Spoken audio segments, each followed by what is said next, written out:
Falando agora das propriedades mecânicas, tá? Dos materiais dentários, nós temos o principal fator aqui em propriedades mecânicas que os materiais eles vão sofrer é a aplicação de força, tá? Lembrem-se sempre que os dentes eles são uma parte de uma estrutura, né? Uma estrutura óssea, uma estrutura muscular, tá? Então, que está inserida na nossa região superior, na cabeça. Então, a gente tem mandíbula, maxila, temos dentes, temos músculos. E todas essas estruturas, elas estão envolvidas em processos de mastigação, no processo da fala, tá? Então, quando a gente mastiga, por exemplo, a gente tá aplicando força, certo? E uma coisa super importante é entender o quanto essa força ela pode ser prejudicial ou não, tanto para a estrutura dentária como para algum material dentário que seja usado naquele momento, tá? A força excessiva, né, quando a gente tem aquele apertamento, tem gente que quando tá, né, preocupado, ansioso, fica fazendo aquele apertamento, né, trava o dente, segura aqui. Então, esse apertamento, a gente está aplicando força e essa força a longo prazo, ela também pode ser prejudicial.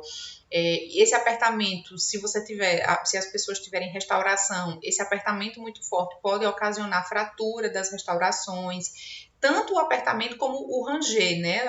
Tem os pacientes que têm bruxismo, né? Esse é o nome do rangido dos dentes que algumas pessoas têm, é o bruxismo. Então, esse ranger dos dentes, ele também é provocado por uma força que a gente aplica e que também pode trazer consequências negativas, tá? Então, força é uma pressão na matéria. Quando você coloca um alimento na boca, quando você vai morder uma maçã, quando você vai morder qualquer coisa, você está fazendo força para romper, para morder essa estrutura, tá?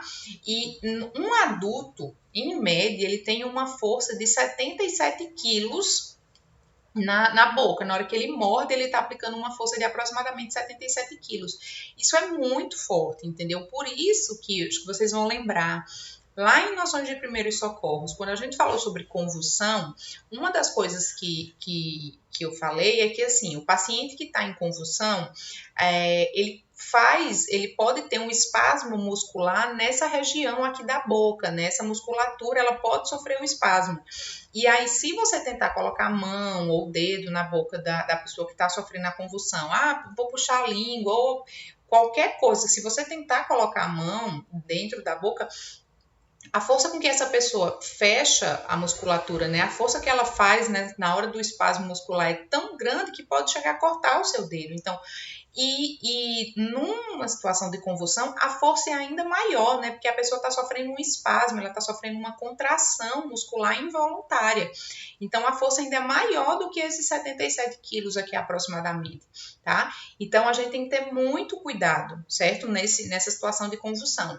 E em termos, durante o dia a dia e tudo, esses atos de apertar, fazer apertamento de dentes, de ranger os dentes, é importante ficar atento porque ele também pode ser prejudicial a longo prazo, tanto para a estrutura dentária como para outros materiais, se uma pessoa tem uma coroa dentária, se ela tem uma restauração, a longo prazo também pode ser prejudicial para esses materiais dentários, tá? E aí, quando a gente aplica uma força, né, quando a gente tá mastigando, enfim, nesses processos, tanto o dente como os materiais dentários, eles podem sofrer 3 tipos de estresse, que a gente chama, né? O estresse de tração, o estresse de compressão e o estresse de cisalhamento. E a gente vai ver cada um deles, né? O que é o estresse de tração?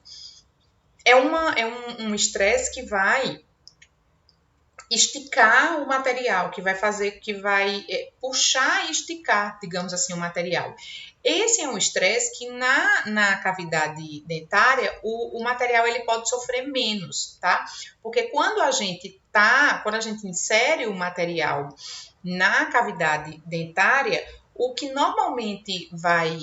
o material normalmente vai sofrer é o estresse de compressão, né? Ou seja, a gente mastiga, então a gente vai ficar fazendo força ali em cima daquele material, na face oclusal do dente. Então, cada vez que a gente mastiga, a gente está fazendo força em cima daquele material, tanto em cima do dente, como em cima do material dentário. Qual é a diferença? O dente ele tem uma composição própria, ele foi formado para aguentar, ele é apropriado para aguentar a força fisiológica que a gente vai submeter. O material dentário ele pode não ser, tá? Essa questão de resistência à força, ela também ela pode ser maior ou menor em materiais dentários de alta ou baixa qualidade.